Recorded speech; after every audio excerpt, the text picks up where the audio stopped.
سیدنا نبینا مولانا محمد عدد ما فی علم اللہ صلاۃ اللہ بدوام ملک اللہ وعلی آلہ وصحبہ اجمعین۔ اللہ کے رسول صلی اللہ تعالی علیہ وسلم نے ارشاد فرمایا، حضرت ام سلمہ رضی اللہ تعالی عنہ ارشاد فرماتی ہیں کہ لا يحب علیا الا مؤمن ولا يبغضه الا منافق۔ فرماتے ہیں کہ سنو، علی سے وہی محبت کرے گا جو مومن ہوگا، اور علی سے وہی بغض رکھے گا جو منافق ہوگا۔ صحابہ کرام رضوان اللہ تعالی علیہم اجمعین فرماتے ہیں کہ ہم حضرت علی رضی اللہ تعالی عنہ کی محبت سے ہمارے درمیان منافق کون ہے مومن کون ہے پہچان لیا کرتے۔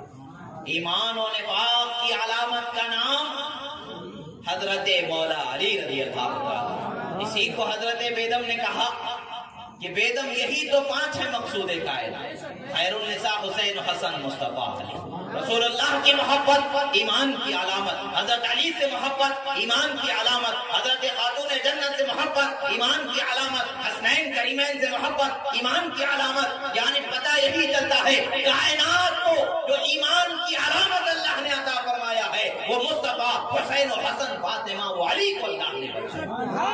اسی لیے کہتے ہیں بیدم یہی تو 5 ہے مقصود کائنات، خیر النساء حسین و حسن مصطفیٰ علی۔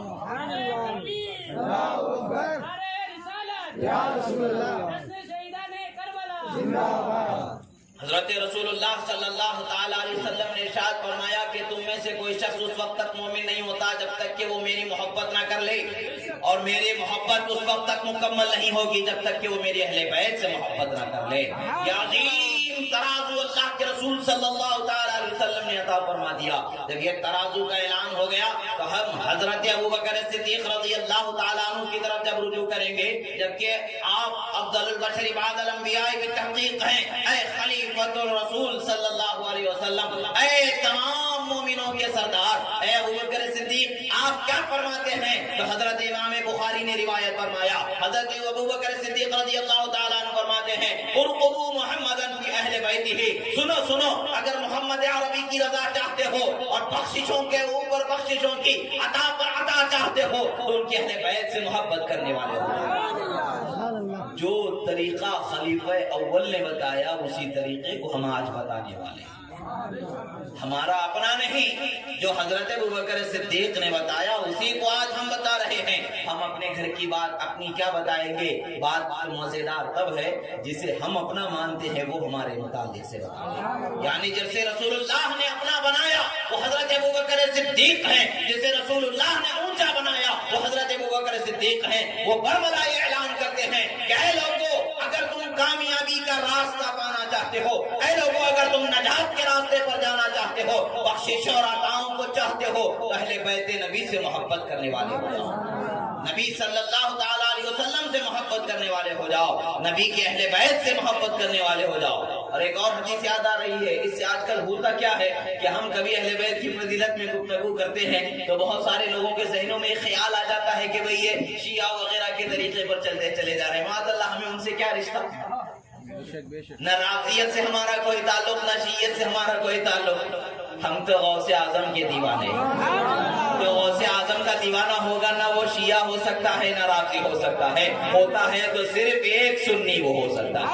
الحمدللہ ہم سنی ہیں، سنیت ہی پر چلنے والے ہیں، جو طریقہ جو سبق ہمیں ہمارے باپ دادا نے غوث اعظم سے دیا ہے اسی پر چلنے والے ہیں، اسی کا اعلان کرنے والے ہیں۔ اس کے بیان سے یہ گمان بھی نہیں ہوتا کہ حضرت ابوبکر صدیق کی فضیلت میں نقص لایا جا رہا معاذ اللہ، عمر فاروق کی فضیلت میں نقص لایا جا رہا معاذ اللہ، حضرت عثمان غنی رضی اللہ تعالیٰ عنہ کی فضیلت میں نقص لایا جا رہا ہے۔ یہ لوگوں کا وہم ہے جو ہمارے متعلق سے سوچ لیتے ہیں، مگر جو دیوانہ ہوتا ہے غوث اعظم کا، نہ ان کے فضل میں کمی لانے والا ہوتا ہے نہ ان کے فضل میں کمی لانے والا ہوتا ہے، بلکہ ایمان والے کی علامت ہے۔ اللہ کے رسول صلی اللہ علیہ وسلم فرماتے ہیں منافق کے دل میں چاروں خلفاء کی محبت جمع نہیں ہو سکتی، مومن ہی کے دل میں ان کی محبت جمع ہو سکتی ہے۔ یہی تو ہم کہتے ہیں حضرت ابوبکر صدیق ہمارے دلوں کی دھڑکن، عمر فاروق ہمارے دلوں کی دھڑکن، حضرت عثمان غنی ہمارے دلوں کی دھڑکن، حضرت مولا کائنات ہماری دلوں کی دھڑکن ہے۔ اللہ نے انہیں جو مقام جیسا عطا فرمانا تھا حسب درجہ ویسا عطا فرمایا۔ ہم جمہور پر عمل کرتے ہوئے اسی کے اعتقاد پر رہتے ہیں، اسی پر ہمارا عمل رہتا ہے۔ عزیزان محترم، اللہ کے رسول صلی اللہ تعالیٰ علیہ وسلم نے جو اضافی فضیلتیں بیان فرمائی ہیں، انہی اضافی فضیلتوں کو ہم بیان کرتے ہیں، اس سے ہمارے ذہن و فکر میں کوئی دوسری صورت نہیں ہوتی ہے۔ اچھا آپ دیکھیں، حضرت مولا علی رضی اللہ تعالیٰ عنہ کے متعلق سے اعلیٰ حضرت علیہ رحمت و رضوان کیا ارشاد فرماتے ہیں؟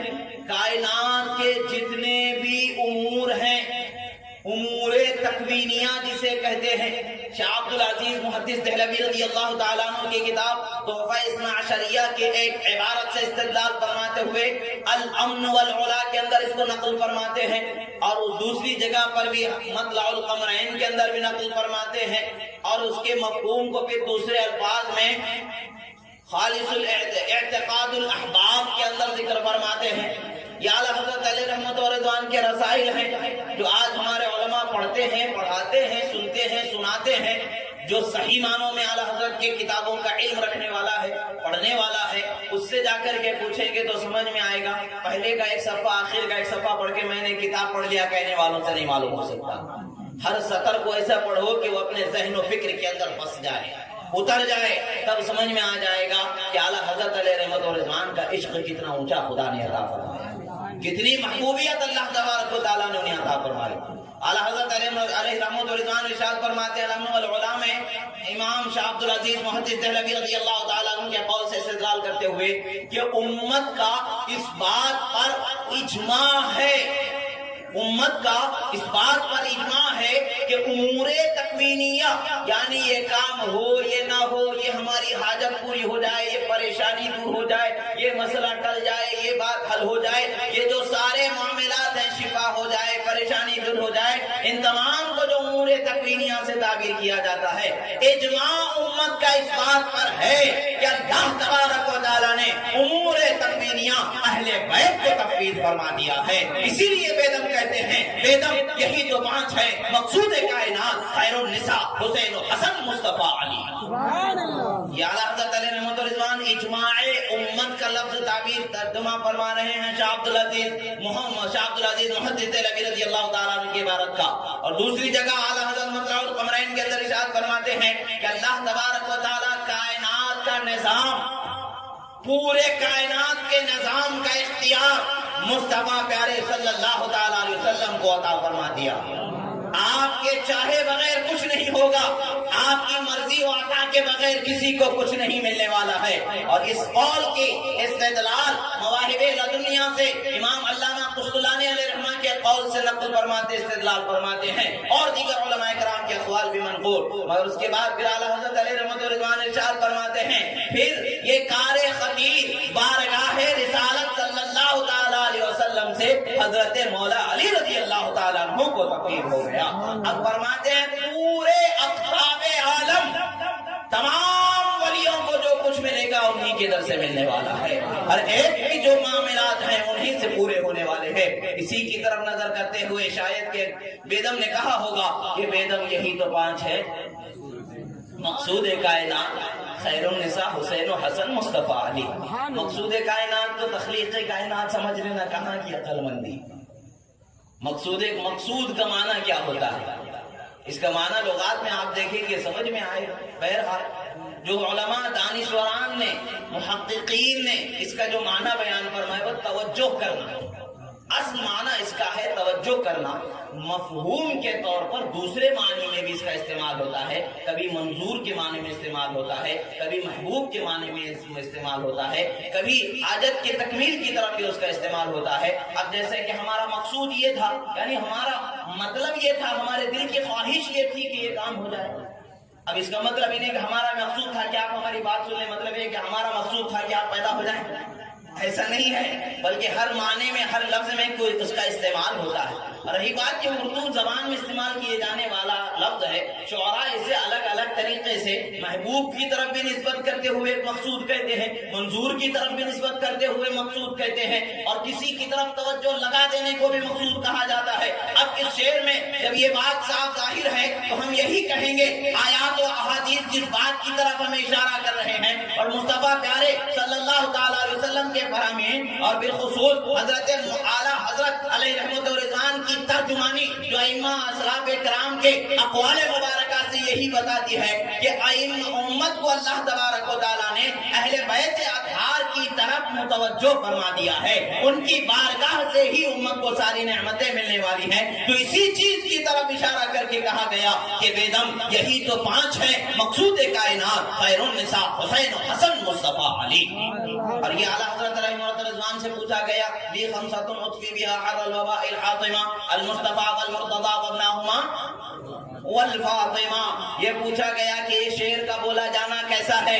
اعلیٰ حضرت فرماتے ہیں فی نفسی، شعر کا مضمون و معنی درست ہے، بولا جا سکتا ہے۔ اولیاء اللہ سے، اہل بیت اطہار سے بالخصوص توسل و استغاثہ، استعانت کیا جانا، اس پر امت کا اتفاق ہے، یعنی اہل سنت کا اس بات پر اتفاق ہے۔ اسی شعر کو تو اردو میں انہوں نے بیان کر دیا، لی خمسۃ اطفی بها حر الوباء الحاطمہ کو بیدم یہی تو 5 ہیں مقصود کائنات، خیر النساء حسین و حسن مصطفیٰ علی۔ عزیزان محترم، اہل بیت اطہار کے مقام و مرتبے کو سمجھنے کے لیے شان صدیقیت کی بارگاہ میں بھی حاضری دینی پڑے گی۔ حضرت ابوبکر صدیق سے بھی سیکھنا پڑے گا، عمر فاروق سے بھی سیکھنا پڑے گا، عثمان غنی سے بھی سیکھنا پڑے گا، پھر حضرت رسول اللہ صلی اللہ علیہ وسلم جو تمام انبیاء کے سردار ہیں، ان کے کلمات مبارکہ میں عشق و محبت کے ساتھ ڈوبنا ہوگا۔ جب یہ مقام ہمیں حاصل ہو جائے گا تو یقیناً ہر بات کی نزاکت، ہر بات کی باریکی ہمیں سمجھ میں آنے لگے گی۔ حضرت ابوبکر صدیق کو کیا نہیں پتا تھا؟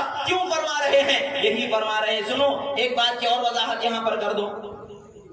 مولا کا معنی ہوتا ہے مددگار، مولا کا معنی ہوتا ہے مددگار اور محبوب، دونوں معنی ہیں۔ یہ بھی معنی مراد لیا جائے گا، وہ بھی معنی مراد لیا جائے گا۔ امام ابو نعیم علیہ رحمہ، شاہ جلال الدین سیوطی علیہ رحمت و رضوان اور دیگر محققین نے مولا کے معنی 16 سے 18 معنی تک بیان فرمائے۔ جس کی طرف اس کی نسبت ہوگی اسی شان کے لائق اس میں وہ معنی متعین ہوگا۔ اللہ کی طرف نسبت ہوگی تو خالق کے معنی میں، رب کے معنی میں متعین ہوگا۔ جب اللہ کے رسول صلی اللہ تعالی علیہ وسلم کی طرف نسبت ہوگی تو معنی خالقیت کے سوا ہر تمام خوبی کے جتنے بھی معنی اس میں آئیں، وہ تمام خوبیوں کے معنی رسول اللہ صلی اللہ تعالی علیہ وسلم کی ذات پر اس کا اطلاق کیا جانا درست ہوگا۔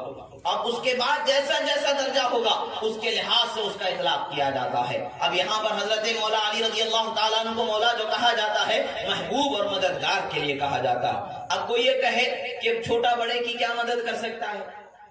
مدد کرنے سے بڑا